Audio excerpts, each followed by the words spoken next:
E o Firefox? Então, o uso do Firefox atingiu a mínima histórica, e com muita tristeza que eu dou essa notícia, que é a mínima histórica de 2,774% aí, de acesso. Então, o Rodrigo Guedin, lá do Manual do Usuário, fez um experimento de uso do Firefox nos dias atuais, que mostra que o uso do navegador, antes dominante, caiu para quase total irrelevância. Então, mesmo com alguns pontos fortes aí do navegador lá da Mozilla, a escolha do Guedin foi continuar usando o Safari, porque ele usa Mac. Então, aqui abre aspas para o Guedin, ele diz: com tantos pontos positivos, cabe explicar por que eu não consigo ficar no Firefox. E, em resumo, o Firefox é um aplicativo exótico no sentido biológico da palavra. Ao mirar em múltiplos sistemas operacionais, o Firefox não parece estar em casa em nenhum deles, seja na parte visual, para a parte de convenções do sistema. Então eu falei que eu estava dando a notícia com tristeza, porque sim, o Firefox faz parte da nossa história aí, até, né? Felipe e eu. E a gente pegou o auge, né? A gente pegou o lançamento do Firefox, né? E a gente pegou o fim ali da guerra dos navegadores, com a batalha sendo vencida sendo vencida pela Mozilla e outras empresas. Na verdade, né? O Chrome implementa as coisas que ele implementa hoje por causa da briga que a Mozilla comprou. Exatamente.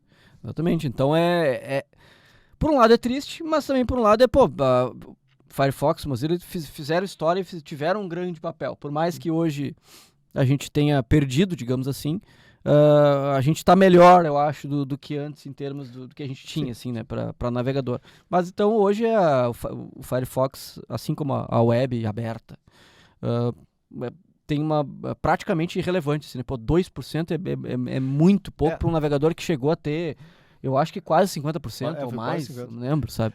É muito preocupante, inclusive, porque assim, muitas ferramentas de build que a gente utiliza, às vezes tu configura para qual nível que tu quer colocar de polyfills, por exemplo, e a gente usa 3%, né?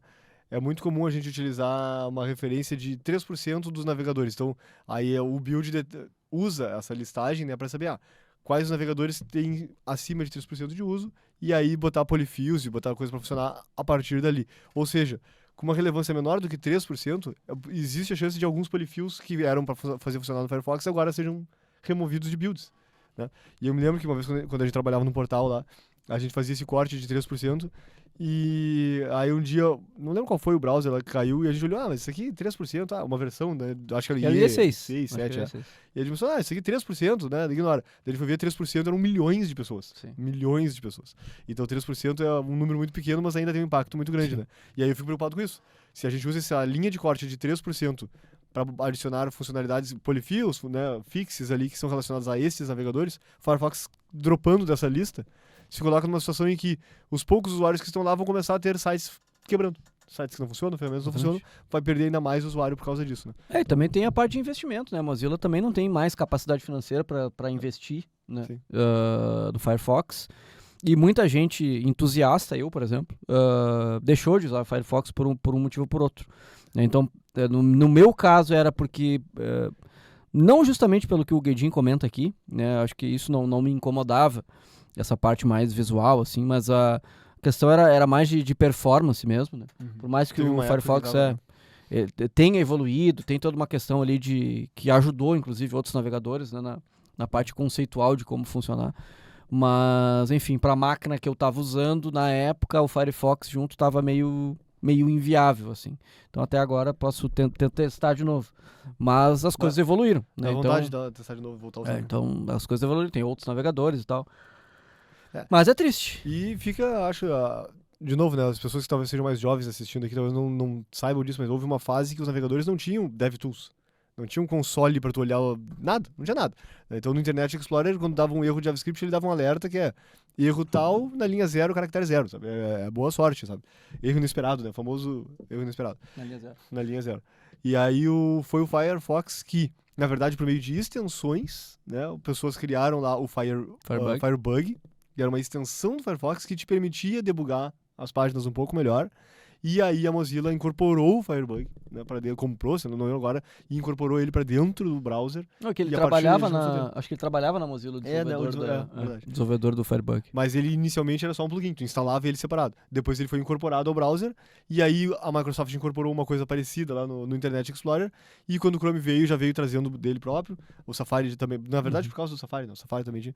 Então, mas veio muito por causa do trabalho da Mozilla, de ver, pô, as pessoas que são devs aqui poderiam fazer muito mais se a gente desse uma forcinha pra elas, né? Então, hoje a gente usa aí o DevTools muito graças a isso. E uma curiosidade, algo que eu sempre gosto de falar, porque muita gente não sabe, e porque é um detalhe também da história, mas é interessante para se analisar, que é o seguinte: o Firefox teve toda essa questão de briga na guerra dos navegadores, ganhou essa briga, ajudou o mercado a chegar onde chegou.